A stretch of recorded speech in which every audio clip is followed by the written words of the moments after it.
রাসূলুল্লাহ উনি তো এখানে হাজির না। আল্লাহর নবী সাদ আল আসওয়াদ তাকে ডাক দিয়ে বলেন, ও সাদ, আমি নবী তোমাকে ঘোষণা দিলাম, তুমি যাও, আমি নবী তোমাকে বললাম তার মেয়ের কাছে যাও, ডাইরেক্ট তুমি আমার পক্ষ থেকে তার মেয়ের কাছে বিবাহের পয়গাম পৌঁছে দাও। আরো জোরে গন্না সুবহানাল্লাহ। হযরত সাদ মসজিদ চেহারার দিক দিয়ে দেখাইলে ওখানে বিয়ে পাবে দূরের কথা, উনি কল্পনাও করতে পারেন না। কিন্তু নবীজি বলেছেন, নবীজির কথা নবী সাহাবীরা প্রত্যাখ্যান করতে পারে না। এক কদম সামনের দিকে অগ্রসর হয়, নবী বলেছেন, কিন্তু যেই মাত্র নিজের চেহারার দিকে তাকায় তখন আরেক কদম পিছপা হয়।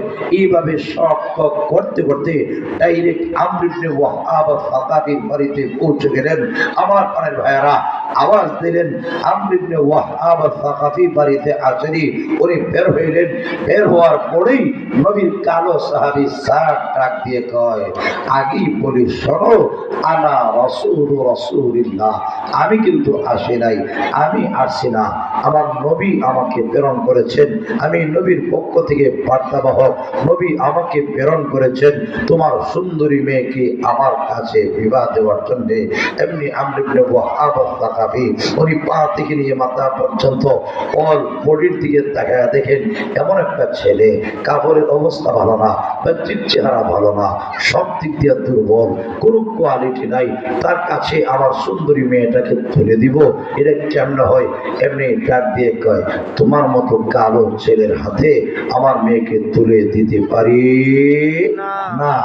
আর আমর ইবনে ওয়াহাব সাকাফি কয়, রাসূল মনে হয় বিবাহের ফজিলতের কথা কোনো মজলিসে উল্লেখ করছে, আর জুসের ঠেলা ডাইরেক্ট আমার বাড়িতে চলে আসছে। সুবহানাল্লাহ দিতেন না?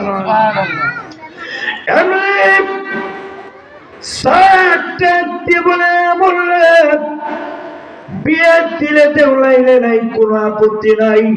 আল্লাহর নবী বলেছেন, আমি জান্নাতি, তুমি বিয়ে দিলে দেও, না দিলে নাই, কোনো আপত্তি নাই, আমি চলে যাচ্ছি।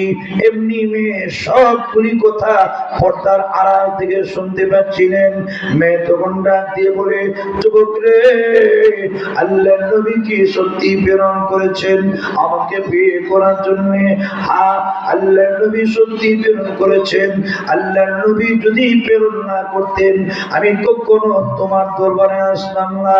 মেয়ে ডাক দিয়ে কয়, আরে যুবক, আল্লাহর নবী যদি সত্যি প্রেরণ করে থাকেন আমার আব্বা রাজি হইলে হোক, নাইলে নাই, তাতে কোনো আপত্তি নাই। আরে যুবক, আমি কিন্তু তোমার প্রস্তাবে রাজি হয়ে গেলাম। জোরে বলেন না সুবহানাল্লাহ। আমি রাজি হয়ে গেলাম। এমনি মেয়ে তার আব্বাকে ডাক দিয়ে বলে, ইয়া আবাতি আন্নাজা, জোরে বলেন আল্লাহু আকবার। হে আব্বাজান, নিজেকে আপনি রক্ষা করুন, নিজেকে রক্ষা করুন। আপনি জানেন না গো কার প্রস্তাব আপনি প্রত্যাখ্যান করেছেন? আল্লাহর নবী ডাইরেক্ট বিবাহের প্রস্তাব দিয়েছেন। ও আব্বাজান, আপনি আল্লাহর নবীর প্রস্তাব প্রত্যাখ্যান করেছেন। আপনি জানেন না গো উনি যে জান্নাতি সাহাবী, আল্লাহর নবী বলেছেন সাদ কালো হতে পারে, উনি জান্নাতি। আব্বা, দুনিয়ার দিক দিয়ে হয়তো তার চেহারার দিকে তাকাইলে আমার চোখের তৃপ্তি একটু কম হতে পারে, কিন্তু আল্লাহর নবী বলেছেন এই যুবক জান্নাতি, তার সাথে যদি আমি বিবাহ বন্ধনে আবদ্ধ হতে পারি, তার আঙ্গুল ধরে ধরে আল্লাহর তৈরি জান্নাতে যেতে পারবো। আব্বা, আমি কিন্তু রাজি হয়ে গেলাম, আপনি আল্লাহর নবীর কাছে যান, কিয়া মাফসান, নবীর প্রস্তাবের সাথে আপনি গুস্তাখি করেছেন, নবীর প্রস্তাবের সাথে আপনি বেয়াদবি করেছেন। এমনি আপনি ওয়াহাব সাকাফি আল্লাহর নবীর দরবারে চলে গেলেন। নবীর কাছে গিয়ে ডাক দেখে, ইয়া রাসূলুল্লাহ, আমার মেয়েও রাজি, আমিও রাজি, ইয়া রাসূলুল্লাহ আপনি বিয়া পড়ায়া দিতে এমনি আল্লাহর নবী ডাক দিয়ে কয়, স্যার আমর ইবনে ওয়াহাব তুমি না আগে পদ্মা গান করেছিলে, আমার স্যার আগেই আমার কাছে সংবাদ পৌঁছে দিয়েছে। এমনি আমর ইবনে ওয়াহাব তাকাবি ডাক দিয়ে কয়, হুজুর আমি বিশ্বাস করি নাই, আমি ইয়াকিন করছিলাম না, মনের মধ্যে সন্দেহ ছিল, আপনি পাঠাইছেন কি না আমার মনের মধ্যে একটু সন্দেহ ছিল, এখন আমার ইয়াকিন হয়ে গিয়েছে নবী, আমি বিবাহতে রাজি হয়ে গেলাম, আমার মেয়েও রাজি। আল্লাহর নবী তখন ডাক দিয়ে কয়, ও স্যার বিয়ে যে করবা মোহর দেওয়ার মতো কিছু আসেনি? হযরত স্যার ডাক দিয়ে কয়, ইয়া রাসূলুল্লাহ মোহর যে দেব আমার গায়ের পাঞ্জাবি আর লুঙ্গি ছাড়া দেওয়ার মতো আর কিছু নেই। সুবহানাল্লাহ সুবহানাল্লাহ। গরীব, সব দিক দিয়ে দুর্বল, কিন্তু তার সম্মান মর্যাদা আল্লাহর কাছে আছে কিনা নাই? আছে। আর যেরকম আছে কিনা না? আল্লাহর নবী তখন ডাক দিয়ে বলেন, স্যার আমার তামান হযরত আলীর কাছে যাও, আলীর কাছে গেলে হয়তো তোমার মোহরের ব্যবস্থা করতে পারে।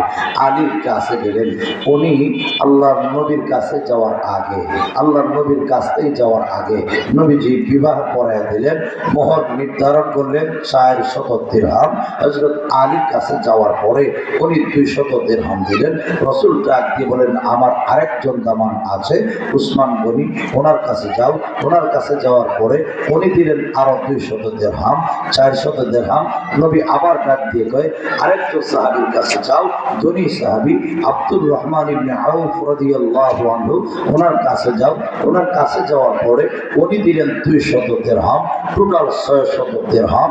400 দিরহাম দিয়া বিবাহের মোহর আদায় করলেন, বাকি 200 দিরহাম আল্লাহর নবী দিলেন, ও স্যার বিবাহতে তোমার 52 জনের আসবাব খরিদ করার জন্য মদিনার বাজারে যাও, তোমার ইচ্ছা মতো স্বামী স্ত্রী যা যা দরকার সব তুমি 200 দিরহাম দিয়ে খরিদ করো।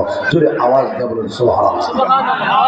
হযরত স্যার মনের মধ্যে বড় আনন্দে আত্মহারা, স্বপ্নের বউ, স্বপ্নের শ্বশুর বাড়ি, স্বপ্নের শ্বশুর, যেখানে বিয়ে করবেন দূরের কথা, বিয়ার আশাই ছিল না, ওই জায়গায় এমন একজন নারীকে বিয়ে করতে যাচ্ছেন, মদিনার সবচেয়ে সেরা সুন্দরী, ওই যুগের সবচেয়ে সেরা সুন্দরী, আবার সবচেয়ে শ্রেষ্ঠ বংশ, ছত্রী বংশ, সৈয়দ বংশ, আবার নেতার মেয়ে, স্বপ্নের বিয়া। এই অবস্থায় মদিনার বাজারে যেই মাত্র গিয়েছেন, এমনি শুনে কে যেন এলান করছে, আর ডাক দিয়ে কয়, আশিকে রাসূলুল্লাহ কে কোথায় আছো? আর দেরি করো না, আল্লাহর নবী যুদ্ধে যাওয়ার জন্য এলান করেছেন, যুদ্ধের ময়দানে হাজির হয়ে যাও। জোরে বলেন সুবহানাল্লাহ। হযরত সাদ চিন্তা করে গেলেন, আমি এখন কি করি? নবী যুদ্ধের ময়দানে যাবেন, কাফিরদের মোকাবেলা করবেন, আর আমি নতুন বউ নিয়ে বাসর রাত্রিতে আরামের রাত্রি যাপন করব, আমার বউরে নিয়ে আরামের বিছানায় ঘুমাবো, আর রাসূল যুদ্ধের ময়দানে যাবেন, এটা তো আশিকে রাসূলের প্রমাণ হতে পারে না। এমনি 200 দিরহাম দিয়ে যুদ্ধের ময়দানে যাওয়ার জন্য তিনি প্রস্তুতি গ্রহণ করলেন। আমার প্রাণের ভাইয়েরা, 52 জনের আসবাব খরিদ না করে আল্লাহর নবীর সাহাবী 200 দিরহাম দিয়া একটা ঘোড়া খরিদ করলেন, তলোয়ার খরিদ করলেন, যুদ্ধে যাওয়ার জন্য যা যা দরকার সব তিনি খরিদ করলেন। জোরে বলেন না সুবহানাল্লাহ। হযরত সাদ এমন চিন্তা করলেন, আমি এই মুহূর্তে ডাইরেক্ট যদি নবীর সামনে যাই, আল্লাহ নবী যুদ্ধে যাওয়ার পারমিশন দিবেন না। যেহেতু আল্লাহ নবীর অভ্যাস ছিল, নতুন যারা বিয়ে করেছেন, নতুন বিবাহ যারা করছে, এদেরকে আল্লাহ নবী যুদ্ধে যাওয়ার পারমিশন দিতেন না। কেন? নতুন স্ত্রী, নতুন স্বামী, স্বামী স্ত্রীর পারস্পরিক হক আদায় করার জন্য আল্লাহ নবী যুদ্ধে যাওয়ার পারমিশন দিতেন না। এই অবস্থায় সাদ আল আসওয়াদ, কালো সাহাবী, উনি কি করলেন? আল্লাহর নবীর সামনে ডাইরেক্ট না গিয়া কালো কাপড় খরিদ কইরা পা থেকে নিয়ে মাথা পর্যন্ত অল বডি আবৃত করে আল্লাহ নবীর সামনে হাজির হয়ে গেলেন। যুদ্ধের ময়দানে যখন সব বন্দী হয়ে দাঁড়ায় গেলেন, হযরত আলী বারবার তাকাচ্ছিলেন, চিনতে পারছিলেন না। আল্লাহ নবী আলীকে কুসা দিয়া বলেন, আলী, এত গবেষণা করার দরকার নাই, হতে পারে আল্লাহ আমাদের কাছে ফেরেশতা আল্লাহ প্রেরণ করেছেন আমাদের সাহায্য করার জন্য।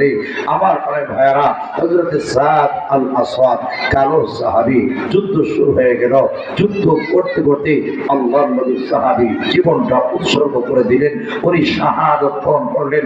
সাহাবায়ে কেরাম ওই কালো সাহাবীকে দেখে চিনতে পারছিলেন না।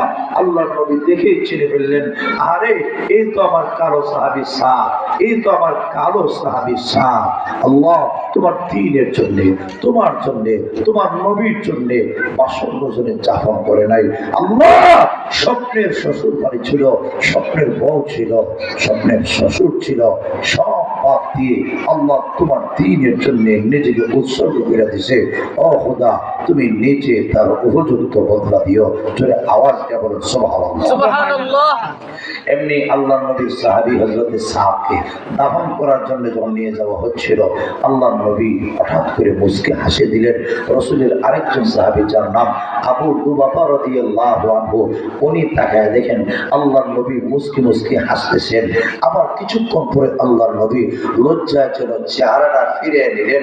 এমনি আবু লুবাবা ডাইরেক্ট আল্লাহ নবীকে প্রশ্ন করে বসলেন, ইয়া রাসূলুল্লাহ, হঠাৎ করে আপনি মুচকি হাসি দিলেন, বুঝলাম না।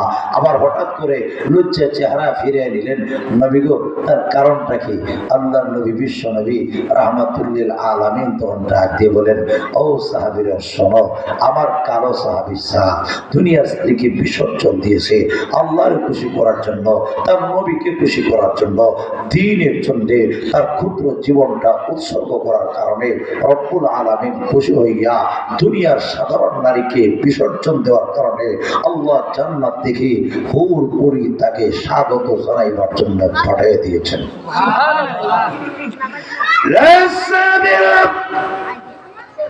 ওই যে হুর পরিরা তাকে স্বাগত জানাইবার জন্য তার লাশকে টানায় আসরা শুরু করে দিয়েছে।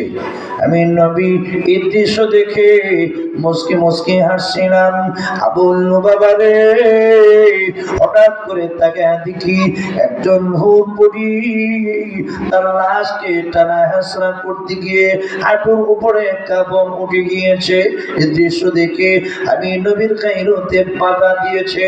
ও আবুল লুবাবা, এই কারণে আমি নবীর চেহারা ফিরিয়ে নিয়েছি। জোরে আওয়াজ দিয়ে বলেন সুবহানাল্লাহ। আমার প্রাণের ভাইয়েরা, লক্ষ্য করে তাকায়া দেখুন, আল্লাহু আকবার। আল্লাহ রাসূল সাল্লাল্লাহু আলাইহি ওয়াসাল্লাম বলেন যে ওই কিয়ামতের কঠিন ময়দানে ওয়াইতা বিআশাদ্দিন নাসি বুসান ফিদ দুনিয়া মিন আহলিল জান্নাহ, কিয়ামতের কঠিন ময়দানে এমন একজন ব্যক্তিকে হাজির করা হবে যার ঘর ছিল না, বাড়ি ছিল না, টাকা ছিল না, সব দিক দিয়ে দুর্বল, কিন্তু একটা বিষয়ে সবল ছিল, আল্লাহকে চিনেছে, আল্লাহকে বলে নাই। নবী বলেন এই কারণে মিন আহলিল জান্নাহ, সে জান্নাতের মালিক হয়ে গিয়েছে। তাই আল্লাহর পক্ষ থেকে ফায়ুসবাহু সাবগাতান ফিল জান্নাহ, জান্নাতের মধ্যে এক নিমিষের জন্য ডুব দেওয়াইয়া আল্লাহর পক্ষ থেকে তাকে জিজ্ঞাসা করা হবে, ফায়ুকালু লাহু ইয়া ইবনা আদম, আল্লাহর পক্ষ থেকে বলা হবে, হে আদমের আওলাদ, জবাব দে, হাল রাআইতা বুসান কাত্তু ওয়া হাল মাররা বিকা শিদ্দাতুন কাত্তু, ফায়াকুলু লা ওয়াল্লাহি ইয়া রাব মা মাররা বি বুসুন ওয়া লা রাআইতু শিদ্দাতান কাত্তু। জোরে আওয়াজ দিয়ে বলুন সুবহানাল্লাহ। নবী বলেন যে মানুষটা দুনিয়াতে কোনো কোয়ালিটি ছিল না, সব দিক দিয়ে দুর্বলতা ছিল, আল্লাহকে চেনার কারণে, নবীকে চেনার কারণে, আমল করার কারণে আল্লাহ হাবিব বলেছে জান্নাতি।